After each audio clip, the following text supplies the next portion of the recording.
जय महाकाल मेरे प्रिय मित्रों। माँ वैभव लक्ष्मी की कथा।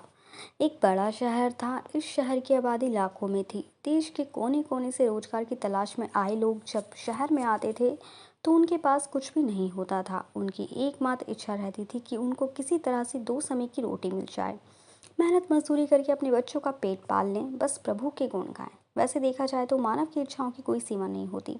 शुरू में यह यही सोचता है कि उसे 2 समय की रोटी मिल जाए। प्रभु की यही सबसे बड़ी कृपा होगी। इसके लिए वह मंदिरों में जाते हैं, तीर्थ यात्रा तथा कथा सुनते हैं, और जब उन्हें 2 समय की रोटी मिलने लगती है तो उनके मन में कुछ और विचार उठने लगते हैं कि कैसे उनकी आय बढ़े। उनके पास धन हो, रहने के लिए बढ़िया मकान हो, पहनने के लिए अच्छे कपड़े हों, सवारी के लिए कार या स्कूटर हो। किसी ने ठीक ही कहा है, भूख की एक सीमा है जिसे खाना खाते हैं पूरा कर लिया जाता है, परंतु लालसा की तो कोई सीमा ही नहीं है। लाखों करोड़ों के सपने, सुख शांति और मौज मस्ती की आशाओं की लालसा करने वाला इंसान यह भूल जाता है कि यह द्वार उसे मृत्यु की ओर ले जा रहा है। मानव जीवन इतना बड़ा कहाँ है जिस पर हम भविष्य का इतना बड़ा बोझ लाद लेते हैं। हम काम, क्रोध, लोभ, मोह, अहंकार में अंधे होकर उस प्रभु, उस महाशक्ति को भी भूल जाते हैं जिसने इस संसार को जन्म दिया है, जो जीवन देता है और वही मृत्यु भी देता है। कलयुग में तो ऐसा ही होता है। पाप की परछाइयाँ लंबी और गहरी होना शुरू हो जाती हैं। धर्म व्यापार बन जाता है। अधर्मी खूब फलते फूलते हैं। इस बड़े शहर में भी धीरे धीरे कर्म कम होता जा रहा था और अधर्म बढ़ता जा रहा था। इसी शहर के एक मोहल्ले में गीता और सुरेश पति पत्नी के रूप में रहते थे। उनका एक छोटा सा घर था, यानी घर के नाम पर एक कमरा था। उसी में रसोई, उसी में सोना, उसी में खाना पीना, यही था उनका घर। सुरेश किसी मिल में नौकरी करता था। गीता घर का सारा काम काज करती थी। उसने अपने छोटे से घर को भी इतना साफ सुथरा रखा था कि मोहल्ले की औरतें अक्सर कहती थी कि घर की सफाई रखना तो हमारी गीता बहन से कोई सीखे। ये बात तो गीता भी जानती थी कि इस शहर में अच्छे लोग कम और बुरे अधिक हैं। उसी के अड़ोस पड़ोस में कुछ औरतें ऐसी थी कि जो दिन भर एक दूसरे की चुगलियां करती थी। दूसरों के घर में झांक कर उनकी बुराइयां ढूंढना उनका सबसे बड़ा काम था। अपने घर की भले ही उनको कोई खबर ना हो, मगर मोहल्ले की खबर तो उनके पास यूं ही रहती थी जैसे मोहल्ले की डायरी लिखने का काम प्रभु ने उन्हें ही सौंप रखा है। गीता को उनकी ये बातें पसंद नहीं थी। पहले तो उसे घर के काम काज में ही समय नहीं मिल पाता था। दूसरा, पति की सेवा करना उसका धर्म था। पति की लंबी आयु और उन्नति के लिए वह हमेशा ईश्वर की उपासना में लगी रहती थी। मोहल्ले की चुगलखोर औरतों को गीता की अच्छी आदतें कैसे पसंद आ सकती थी। वो तो यह कहने लगी थी कि गीता में बड़ी अकड़ है, जो किसी से बात करना पसंद नहीं करती, शायद इसलिए कि वह बड़ी सुंदर है। उसे अपनी सुंदरता पर बड़ा गर्व है। उसे यह नहीं पता था कि जिस मोहल्ले में रहते हैं वहाँ सबसे मित्रता करते हैं, उनके साथ मिलकर बांटते हैं। यदि वह किसी के पास सुख सुख बांटने नहीं जाएगी तो कल को उसके पास कौन आएगा। इस प्रकार भांति भांति की बातें किया करते थे। इन सबकी बड़ी बहन जानकी देवी थी, जो पूरे मोहल्ले को अपनी उंगलियों पर नचाती थी। बहन जानकी देवी ने अपनी एक कीर्तन मंडली बना रखी थी, जो घर घर में जाकर कीर्तन करती थी। गीता को ऐसी औरतें बिल्कुल पसंद नहीं थी जो कीर्तन करते समय भी एक दूसरे की चुगलियां करती हों। यही कारण था कि गीता ने कई बार उनको टोकते हुए कह दिया, देखो बहन जानकी देवी, मैं आपसे हाथ जोड़कर प्रार्थना करती हूँ कि पूजा एवं कीर्तन करते समय किसी की चुगली मत किया करो। किसी की बुराई करने से तो अच्छा है आप उस समय प्रभु का नाम लें, इससे आपका जीवन भी सफल होगा और बुराई से बच जाओगी। गीता की इतनी बात सुनते ही जानकी देवी को क्रोध आ गया। क्रोध के मारे उसके चेहरे का रंग लाल हो गया। वह कड़क कर बोली, ओ कल की छोकरी, क्या तू मुझे बताएगी कि मुझे क्या करना है? अभी शहर में आए 2 साल हुए हैं, गाँव का गोबर अभी हाथों से उतरा नहीं और हम शहर वालों को अकल सिखाने लगे हैं, गंवार कहीं की। देखो बहन, मैं गंवार हूँ या कुछ और, मैं प्रभु की भक्ति में पूरा विश्वास रखती हूँ। मैं यह अच्छी तरह जानती हूँ कि भक्ति में ही शक्ति है। भक्ति ढोलक या चिमटे बजाने से नहीं होती, बल्कि सत्य के पथ पर चलने से होती है। ईश्वर का यही सिद्धांत है, यही शिक्षा है कि किसी का बुरा मत कहो। मैं तो हर जीवात्मा में रहता हूँ, तुम मेरी तलाश में क्यों भटक रहे हो? यदि तुम सत्य और विश्वास का सहारा लेकर अपनी आत्मा में मुझे तलाश करोगे तो मैं तुम्हें अवश्य मिलूंगा। इस बात को सुनकर जानकी देवी और उसके साथी सब मिलकर गीता का मजाक उड़ाने लगती थी। गीता जानती थी ये लोग पाप करने वाले हैं, इनकी पूजा तो केवल ढोंग है, दिखावा है, इनके मन काले हैं, खोटे हैं, इनसे अधिक बोलने का कोई लाभ नहीं। इनकी कीर्तन मंडली खूब धन कमा लेती है। ईश्वर के नाम पर व्यापार, दुर्गा के नाम पर लूट, छी छी छी छी छी छी घिन होने लगी थी गीता को इन सब में। उसने अपने घर में पूजा पाठ करना शुरू कर दिया और इन लोगों से दूर रहने लगी। उधर सुरेश बुरी संगत में पड़कर शराब पीने लगा, जुआ खेलने लगा। गांव से आया सीधा साधा सुरेश शहर के साथियों में ऐसा फंसा कि उसे बुरी आदतें लग गई। शुरू शुरू में उसने अपने आप को बहुत बचाने का प्रयास किया, लेकिन जब चारों ओर आग लगी हो तो वह कब तक बच सकता था।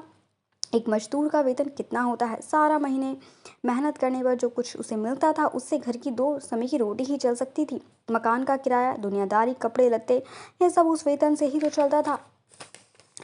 लेकिन जब इस वेतन से शराब भी आए, चरस गांजा पिया जाए, जुआ खेला जाए तो घर कैसे चलेगा भला। गीता बेचारी बहुत दुखी हो गई, अंदर ही अंदर घुलने लगी, कूटने लगी। पति को मना करती तो उल्टी उसे मार पड़ती, गालियां सुनने को मिलती। घर में आकर वह इतना हो हल्ला करता कि लोगों को उनका मजाक उड़ाने का मौका मिलता। वह अंदर अंदर टूटने लगी, हर समय उदास रहने लगी। अपने मन की आग को शांत करने के लिए आंसू बहाती रहती। परदेश में उसका कौन था जो उसे सहारा देता? वह तो अकेली पड़ गई थी।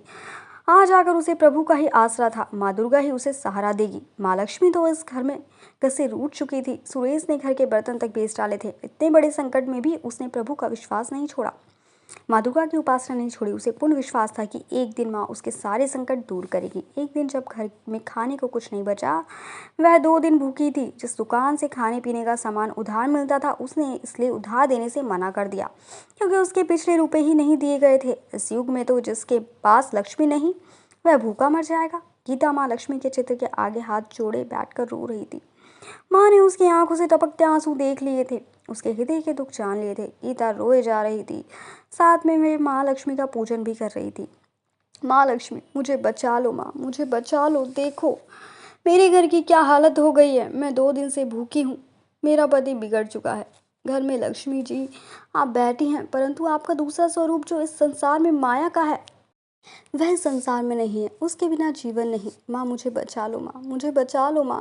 माँ शक्ति दो, शक्ति दो माँ। माँ लक्ष्मी कृपा करो, इस घर को बचा लो माँ। अब आप ही मेरा अंतिम सा आसरा हो। तुमने मुझे ना बचाया तो मैं तुम्हारे चरणों में ही जान दे दूंगी। अब तो मेरा यह अंतिम निर्णय है। यह कहते हुए गीता माँ लक्ष्मी के चित्र के आगे गिर गई। उसी समय घंटियां बजने लगी, शंख की आवाज़ आने लगी। गीता के उदास चेहरे पर अपनी आप खुशी की लहर दौड़ गई। तभी उसके कानों में आवाज़ आई, बेटी गीता, तुम्हारी आराधना सफल हो गई। तुमने इतने बड़े संकट में भी मुझ पर विश्वास नहीं छोड़ा, अपनी श्रद्धा में कमी नहीं आने दी, इसलिए मैं तुम पर प्रसन्न हूँ। गीता, एक तो तू पवित्रता धर्म में पूरी खरी उतरी है। अपने पति की सेवा में तूने कोई कमी नहीं रखी। दूसरा, तूने मुझ पर से विश्वास नहीं छोड़ा। यह सब तेरी अग्नि परीक्षा हो गई है, जिसमें तू पूरी तरह से खरी उतरी है। गीता बोली, हे जगत माता, मैंने आपसे आज तक कुछ नहीं मांगा, परंतु आज मैं मजबूर हो गई हूँ माँ। आज पहली बार आपसे इस घर पर खुशियाँ मांग रही हूँ माँ। मुझे धनवान बनने की कोई लालसा नहीं। मुझे तो जीने के लिए धन की जरूरत है, जिससे हम खाना खा सके। मेरे बिगड़े हुए पति को सुधार दो माँ, सुधार दो। जाओ बेटी, अपने को संभालो। मैं तुम्हारी मनोकामना पूर्ण करने के द्वार खोल रही हूँ। उठो, अपने घर के द्वार खोलो। गीता के अंदर न जाने कहाँ से अनजानी शक्ति आ गई। वह माँ लक्ष्मी के चरणों से उठकर अपने घर के द्वार की ओर गई तो सामने ही एक तिलकधारी ब्राह्मण को खड़े पाया। बेटी गीता, जय माँ लक्ष्मी जी बोलो। जय माँ लक्ष्मी, गीता ने पूरी शक्ति से कहा। देखो बेटी, मैं माँ लक्ष्मी जी के मंदिर का पुजारी हूँ। माँ के आशीर्वाद से ये 2 बोरी आटा और साथ में दालें और घी, यह सब खाने की सामग्री तुम्हारे घर पहुँचाने का आदेश हुआ है। आप धन्य हैं महाराज, आप धन्य हैं। माँ लक्ष्मी के पुजारी होने के नाते मैं आपके चरण छूती हूँ महाराज, और आपसे यह प्रार्थना करती हूँ कि मुझे इस संकट से निकालने का उपाय भी बताओ। देखो बेटी, इस माया रूपी संसार में सुख प्राप्त करने के लिए अपने मन को शुद्ध और आत्मा को पवित्र रखना पड़ता है। माया लक्ष्मी जी को तिजोरियों में बंद रखने वाले पापी होते हैं। यदि तुम अपने मन की शांति और गृहस्थी चलाने के लिए लक्ष्मी को प्राप्त करना चाहती हो तो वैभव लक्ष्मी माँ का व्रत करो। इस व्रत के करने से आपकी हर मनोकामना पूरी होगी, तुम्हारे सारे संकट दूर हो जाएंगे। लेकिन पुजारी जी, मुझे इस व्रत की विधि तो बता दो। मैं तो माँ की उपासना बचपन से कर रही हूँ, किंतु व्रत की विधि मुझे नहीं पता। देखो बेटी, लक्ष्मी जी का व्रत बहुत सरल है। इसे माँ वैभव लक्ष्मी व्रत कहा जाता है। जो प्राणी सच्चे मन से इस व्रत को कर लेता है उसकी सारी मनोकामनाएं पूरी हो जाती हैं। उसे हर प्रकार की सुख संपत्ति प्राप्त होती है। इस व्रत को विधि पूर्वक करने से ही इसका फल मिलता है। जो लोग इस व्रत को विधि पूर्वक नहीं करते उन्हें कोई फल नहीं मिलता, बल्कि वे अपने मन की शांति खो बैठते हैं। कई पाखंडी और धोखेबाज यह कहते फिरते हैं कि सोने के गहने, हल्दी, कुमकुम से पूजा करो, बस व्रत हो गया। परंतु ऐसा नहीं है। कोई व्रत जब तक अपनी विधि अनुसार नहीं किया जाता, उसका फल शून्य ही मिलेगा। यह सब कुछ अपने आप पर निर्भर करता है। वैसे घर में यदि सोना है तो व्रत रखकर उसकी उपासना जरूर करें। माँ लक्ष्मी जी का व्रत शुक्रवार को रखना चाहिए। सुबह उठकर नहा धोकर साफ सुथरे कपड़े पहने और दिन भर माँ का पूजन करें। हर समय मुंह से यही शब्द निकले, जय माँ लक्ष्मी, जय माँ लक्ष्मी, जय लक्ष्मी माँ, जय लक्ष्मी माँ। शाम के समय पूर्व दिशा की ओर मुंह करके आसन पर बैठे और माँ लक्ष्मी जी की मूर्ति या चित्र किसी ऊंचे स्थान पर रखकर उसके आगे चावलों की ढेरी लगाएं। एक खुली प्लेट में सोने के जेवर रखें। यदि सोने के जेवर ना हो तो चांदी के जेवर रखें। माँ लक्ष्मी के चरणों में गुलाब के सुर्ख फूल अर्पण करके धूप के साथ साथ देशी घी की ज्योति जलाएं। वैसे तो माँ लक्ष्मी के अनेक रूप है, परंतु इन सब की नींव है श्रीयंत्र। जो माँ के भक्त श्रीयंत्र के दर्शन कर लेते हैं, समझ लो उन्होंने माँ के हर रूप के दर्शन कर लिए हैं। इसलिए माँ के पूजन के समय श्रीयंत्र को ना भूलें। सबसे पहले प्लेट में रखे जेवर को हल्दी का टीका लगाकर 5 बार बोलें, जय माँ वैभव लक्ष्मी, जय माँ वैभव लक्ष्मी, हमारी खाली झोली भर दो माँ, हमारी खाली झोली भर दो माँ। इसके पश्चात घी, आटे और चीनी को भूनकर बनाया गया प्रसाद अर्थात पंजरी, जिसमें केले के टुकड़े काटे हों, का माँ का भोग लगाएं। माँ लक्ष्मी की आरती करके उस प्रसाद को लोगों को बांट दें। बांटते समय भी आपकी जुबान पर माता लक्ष्मी की जय जरूर कहनी चाहिए। ये व्रत निरंतर 21 या 51 रखे जा सकते हैं। सूर्यास्त होने के पश्चात माँ की उपासना करके जब प्रसाद बांट लें तो आप भी भोजन ग्रहण कर सकते हैं। माँ के आगे पड़े चावलों को पक्षियों को डाल दें। व्रत रखने वाले हर भक्त के लिए यह जरूरी है कि वह श्री वैभव लक्ष्मी व्रत कथा का पाठ करे और लोगों को भी सुनाए। इससे और अधिक पुण्य मिलता है। यह सारे व्रत जब विधि पूर्वक पूरे हो जाए तो इसके फलस्वरूप प्राणी की हर इच्छा पूरी हो जाती है। धन तो आता ही है, परंतु जिनके घर में संतान ना हो उनके लिए यह व्रत वरदान से कम नहीं। जब व्रत संपूर्ण हो रहे हो अर्थात 21 या 51 जब व्रत रखो तो उस दिन 7 छोटी कन्याओं को घर पर बुलाकर उन्हें मनपसंद भोजन खिलाएं। फिर कन्याओं को श्रद्धा अनुसार रुपये दो, चांदी या गिलट का सिक्का दक्षिणा में दे दो। उसी दिन माँ लक्ष्मी की श्री वैभव लक्ष्मी व्रत कथा की 100 या 51 प्रतिमा या प्रतियां माँ को भक्तों को अपने हाथों से बांट दें। यदि इतनी प्रतियां की शक्ति ना हो तो 11 अवश्य बांटनी चाहिए। प्रतियां मीन्स किताब। माँ की प्रतिमा के आगे बैठकर दोनों हाथ जोड़कर उनसे प्रार्थना करते हुए कहें, हे माँ, आपकी और प्रभु की कृपा से मैंने आपके व्रत विधि पूर्वक पूरे किए हैं, इसलिए हे माँ, आप हमारी इच्छा पूरी करो, हमारी मनोकामना पूरी करो माँ, हमें सदा सुखी रखना, हमारे परिवार को सुख देना माँ। बस बेटी, यही हर प्राणी के लिए कल्याण का मार्ग है। तुम भी श्री वैभव लक्ष्मी व्रत करो, तुम्हारा पति भी ठीक हो जाएगा और तुम्हें भी धन मिलेगा, तुम सदा कष्ट मुक्त रहोगी।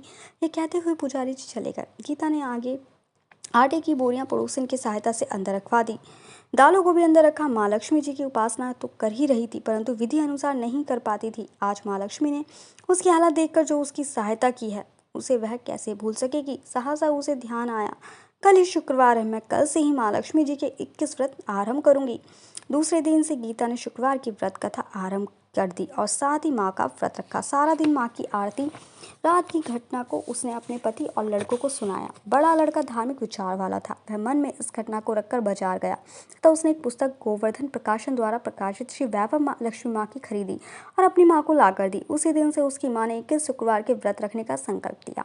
व्रत पूरे होने तक उसे कोई फल नहीं मिला। उसके मन में उदासी ने प्रवेश किया। फिर भी आशा की किरण उसके मन के किसी कोने में थी, क्योंकि माँ सोचती थी कि अभी मैं उद्यापन तक तो माँ की कृपा की प्रतीक्षा करूं। जिसे उद्यापन करना था, सभी परिवार के लोग पूरे मन से माँ की सहायता में लगे हुए थे। पूजा अर्चना प्रारंभ हो रही थी, तभी पोस्टमैन ने एक पत्र लाकर उन्हें दिया। उस पत्र में नहीं था माँ वैभव लक्ष्मी की कृपा से नौकरी की नियुक्ति का पत्र था।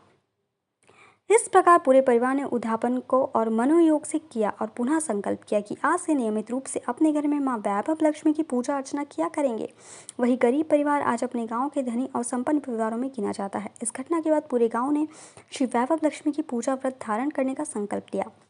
प्रत्येक शुक्रवार को अपनी अपनी सामर्थ्य के अनुसार सभी व्यक्ति माँ वैभव लक्ष्मी की पूजा अर्चना हेतु आने लोगों को प्रेरित करने और माता लक्ष्मी की पूजा अर्चना और व्रत धारण करने की विधि हेतु व्रत कथा की पुस्तकें वितरित करते हैं। जय महाकाल मेरे प्यारे मित्रों, मेरे चैनल वास्तु टिप्स को लाइक और सब्सक्राइब करना बिल्कुल ना भूलें।